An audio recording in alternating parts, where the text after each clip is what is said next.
예, 세 번째 질문입니다. 이 사건처럼 원심 판결 후 그 다음날 기록이 대법원으로 송부되고 또 대법원 파기환송 후에 그 다음날 서울 고법으로 기록이 송부된 전례가 과연 한 번이라도 있었는가? 하루 사이에 이렇게 연결적으로 기록이 송부된 사례 한번 확인 좀 해주십시오. 그리고 또 하나 다음 질문은 대법원 파기환송 후에 서울 고법이 바로 다음날 기일을 지정하고 공시송달을 하고 지평관을 통해서 특별송당을 하는 이런 특이한 결정을 했는데 이게 과연 대법원장님의 지시 없이 이재권 부장판사의 자율판단으로 이루어진 것인가?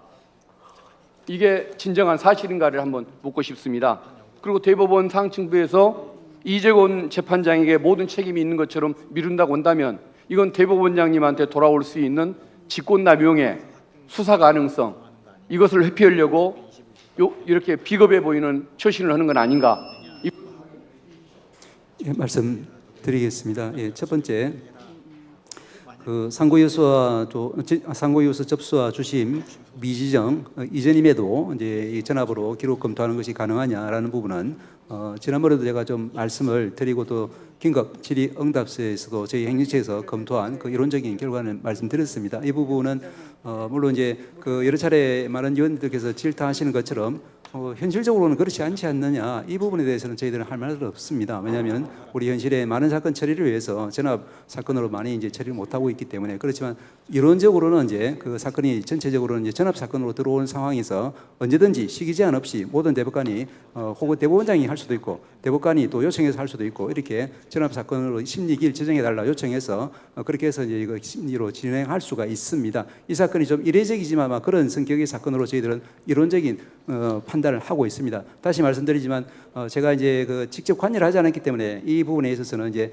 이론적인 일반론 그리고 이제 추정, 추론을 하는 것이기 때문에 그걸 전제로 이제 받아들이시면 될 것 같습니다. 두 번째로 기록 접수 후에 이제 이 집중 심리가 과연 가능했냐, 이제 뭐 여러 가지 많은 사건 처리에 힘든 가운데 이 부분은 그래서 이 부분도 제가 이제 전에 말씀드린 것처럼 현재 이제 그 전압 다수 보충 의견서에 그래 나와 있으니까 뭐 대법관님들이 이제 그걸 갖다가 거짓으로 쓰지는 않았을 테니까 그러니까 집중적으로 했을 테고, 다만 그 사이에 그러면 이제 소보 사건을 처리를 어떻게 했느냐, 저희들이 이제 그 소보 사건은 소보 사건대로 처리를 하면서 또한 이제 전압 사건은 처리를 합니다. 그래서 이제 아까 또 말씀드렸지만 이제 대법원에서는 이제 그 기본적으로 법률심으로서 그런 구조를 가지고 있는 것은 이제 그 우리 의원님께서 잘 아시리라 믿고요. 그래서 이 사건에서도 이제 그 전압 다수 고충 의견 판결 이유 중에 그 부분에 대해서 좀 이제 해명을 하고 있는 부분이 있기 때문에 제가 말씀을 드린 겁니다. 저기 여기 있으면 보면은 이제 신속 심리를 위해 충실 심리를 이제 희생해 하는 일은 있을 수 없다라고 하면서 이 사건 주요 쟁점은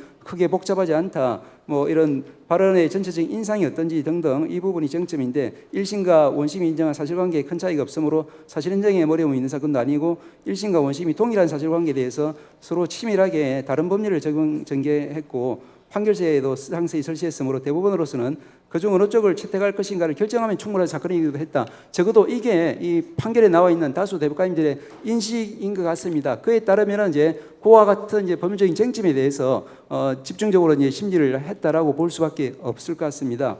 그리고 이제 세 번째로 이제 그 3일 내에 기록 송부, 3일 안에 이렇게 왜 이렇게 신속하게 기록을 송부했냐라는 것은 전에도 제가 말씀드렸지만 우리 내규상으로는 이제 그 사건을 이송 넘길 때는 이제 3일 안으로 넘기도록 되어 있습니다. 다만 이제 이 사건에서 그 하루나 뭐 하루 만에 넘기고 이런 부분이 이제 어떻게 해서 이루어졌느냐, 이 부분은 다시 말씀드리지만 제가 뭐 관여하진 않았으니까 말씀드릴 수는 없지만 아마도 물론 이거 추측이니까 또 이제 말씀드리기가 단정할 수는 없습니다만 이제 그게 이제 그 다음 날이 아니라 다음 날부터는 이제 연휴가 시작되기 때문에 그랬을 수도 있지 않을까 하는 정도 추론은 말씀드릴 수 있습니다만 이거는 제가 경험 사실이 아니기 때문에 일반론만 그 추론적 추정적인 것만 말씀을 드리는 겁니다. 예, 그 마찬가지로 이제 그 서울고등 법원에서 그와 같은 조치는 뭐 저희 대법원도 그렇고 저도 그렇고 전혀 알 수 없는 그런 상황이기 때문에 이 부분에 대해서는 말씀드릴 사항은 아닌 것 같습니다.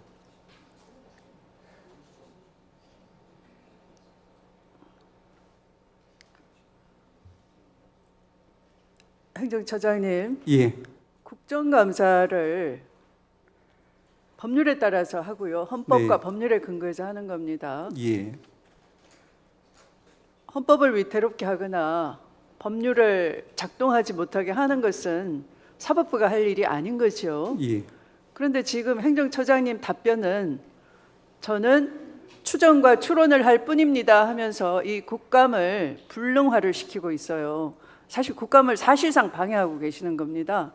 지금이라도 현장 국감 취지에 맞게끔 사실 확인을 해서 답변해 주시기 바랍니다. 첫 번째 질의하신 이성윤 위원님의 질의는 얼마든지 이 자리에서 가능합니다. 실무자를 통해서 금방 확인하실 수 있습니다. 행정처장님 스스로가 국회에서 한 답변과도 많이 모순되는 것이죠. 여러 차례 진술을 번복하셨습니다. 이 스캔한 문서를 봤을 수도 있다 이렇게도 말씀을 하셨어요. 그러면 그런 것들이 스캔도 일종의 초기 전자화의 작업이겠죠. 그렇다면 그런 기록은 접속을 하면은 접속한 흔적이 다 남아 있는 것이기 때문에 그 접속한 흔적에 대해서 지금 확인이 가능하십니다. 실무자로 하여금 확인해서 접속 기록이 남아 있다라든지 안 남아 있다라든지 확인해 주시기 바랍니다. 자, 계속해서 진행하겠습니다. 위원장님 한 말씀만 말씀하신 부분과 해서 잠깐만 말씀을 드려도 되겠습니까? 네. 예. 아까 이제 전 의원님 말씀하신 것처럼 이 사건의 효력이 있는 이제 원본 형사 사건에서 기록은 이제 종이 기록입니다.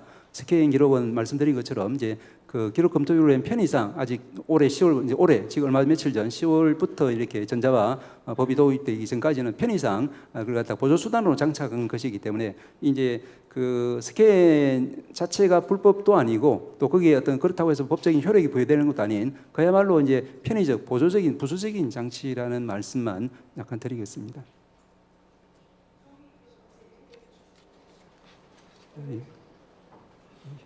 보조적인 장치라면은 얼마든지 접속 기록을 보여주실 수 있겠네요. 그 보조적인 장치마저도 거부할 이유는 없겠네요. 그 자체를 심리와 재판에 관여하는 것도 아니기 때문에.